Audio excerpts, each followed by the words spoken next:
You're tuned in to the National Intel Report, the Real Talk Radio Show.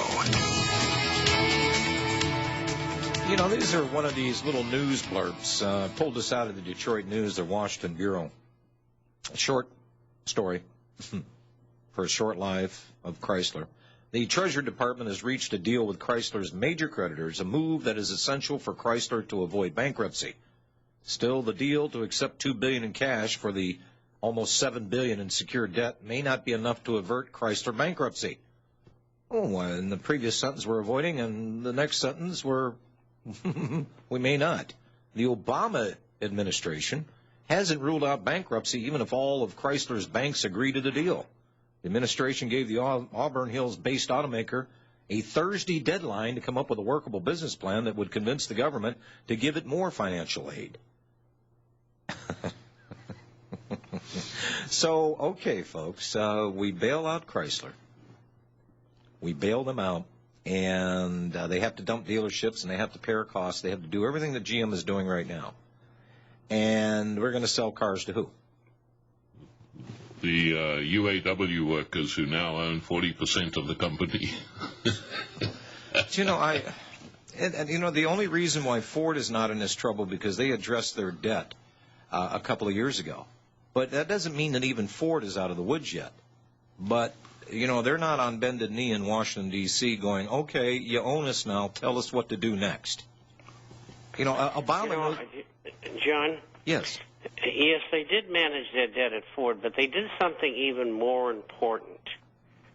For the last 6 months, outside the United States, they have been selling their products on employee invoice.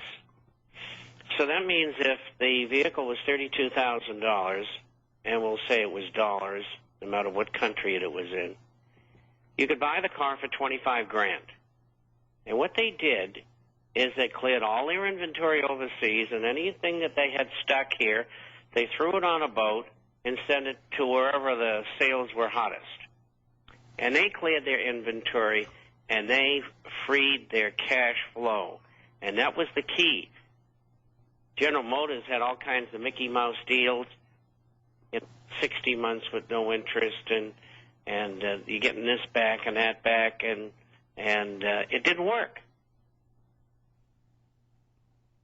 Well, and, you know, what confidence do people have in buying a car for a company that may go bankrupt?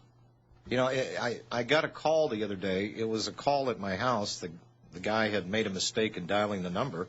He was from Austin.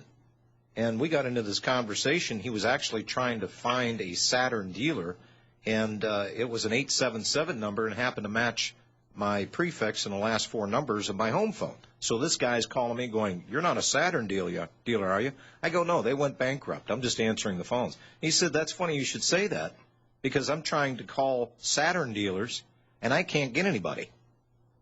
And I said, well, buy your parts quick because you may not be able to get them. I mean, it's, you know, who wants to buy a GM car? I'm sure you're going to get a hell of a deal on a Pontiac. You know, the GTO. Did you see the new GTO? Thing sounds great. They're fast little things. But no, we're going to keep Buick. I mean, yeah. Anyhow, let's go back to the phones. Robin, the term to use is they've been brain dead for a long time. They've been producing cars, all of them, for the last 7 years at a loss. What else do they expect? But GM has already said that, look, we're going to protect our dealers outside of the country. They've built one heck of a lot. They've put a lot of money into their overseas operations. It's almost, Bob, call me a conspiracy nut here, but it's almost as if Chrysler and General Motors wants to fail. They have wanted to fail since 1980. It was planned destruction. We've gone over this on this program before. And it is a way of moving manufacturing out of the United States, and that's what free trade, globalization, offshoring, and outsourcing are all about. And that's why the only two things that can save the American economy is, number one, tariffs on goods and services, and number two, let the banks and the brokerage houses and the insurance companies go under. They're a bunch of crooks. Robin in California. Hello, Robin. Hi. Hi. Hey, a couple things today.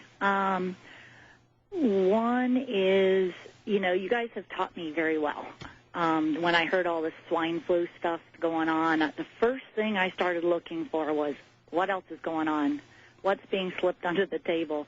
And I haven't really put a finger on it yet, but there's got to be something going on. There's always a diversion before something else is going on. So, well, it's doing one thing right now. It's taking the heat off the bankers while they consolidate their world banking. Well, didn't Citibank and somebody else say that they're going to need more funds? Well, yeah. But, that's kind of old news. Everybody's been singing that song, hey, we need a little bit more money. That's why you're starting to see the news stories, and Robbie and Bob can attest to this, that many of these talking heads, the pundits for the Matrix, have been out there saying, I think we can see the bottom now. I think it's leveling out. I think the housing market has just about reached bottom. I just got my tax bill, my property tax bill for my house. They devalued my house by $8,000, but my taxes went up. And it's supposed to be based on the value of your home. Mm-hmm. Yeah. Yeah. So, That's the extra fees. That's the yeah. That's the extra fees. And more people will lose their homes, particularly older people. And I have wait down the line here until the Dow Jones Industrial Average gets to 4,000 and lower, and the pensions are cut back by 2/3, and the Social Security is cut back by 2/3. Wait till you see the fireworks then. Yeah. And I have one more thing, and I'll listen offline after I put it out there. Since all three of you are together, and I know all three of you have done preparations, and I've done preparations over time, but when I talk to people, and especially newer people that, don't have a clue yet about this, they get so overwhelmed about what should they do first. Where should they start? I don't have $2,000 or $3,000 to go buy freeze-dried food or this or that. And I just like to kind of hear from each of you, like, what are some good steps for people to take so they might not be quite so overwhelmed? And because being overwhelmed, they won't do anything.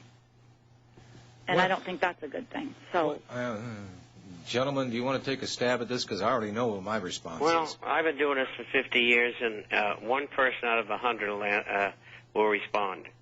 And the rest of them got all kinds of excuses, reasons why they can't do it. Sally has to go to Taekwondo, and Troy has to go to soccer, and all of this folderol. They just don't want to change their lifestyle. They don't want to sacrifice anything. And in 3 years, 4 years, they're going to be living like we lived back in the 40s and 50s. And they ain't going to like it one bit. And if they're not willing to put some effort behind it by, buying 3 extra cans a week or something, just tell them don't come to my house. Yeah, this is not going to be easy.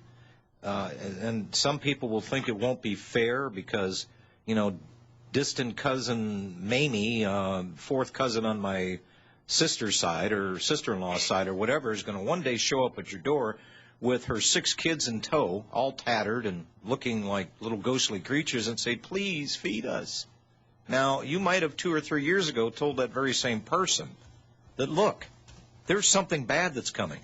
It's like the what was the hare and the tortoise type thing. It's the old grasshopper. Put stuff. Be the ant and the grasshopper story. People just don't get it, and they don't pay attention. They figure that anything is possible. They don't want to get it. Yeah. It might upset their lifestyle. Well, the heck with them. Yeah. The people who will listen will survive. The rest of them won't. That's right. And that's the way the species is. Well, and I think that's God's way of getting rid of the slimming down the gene pool. The dumb. It's a terrible thing to say. Robin, anything else? No, that'll do it for Okay. today. Well, thank you. I appreciate your call. Mike in Illinois. Hello, Mike. Hey, perfect timing bringing up Robin for me. I just bought myself a case of freeze-dried vegetable stew with beef from the freeze-dry guy. Well, you know what? That stuff is tasty. And, That's what I hear. Yeah, and a lot of people, and I'm going to tell you, I'm trying to bring on an advertiser right now that's got canned meat, chicken, turkey, beef. I forget what. Wait a minute, leave out pork. And canned pork too. I'm sorry, that's the other one. Canned pork. You better put that in there. The other white meat. The other white meat, and it's going to last for 5 years. I'm trying to bring him on as an advertiser.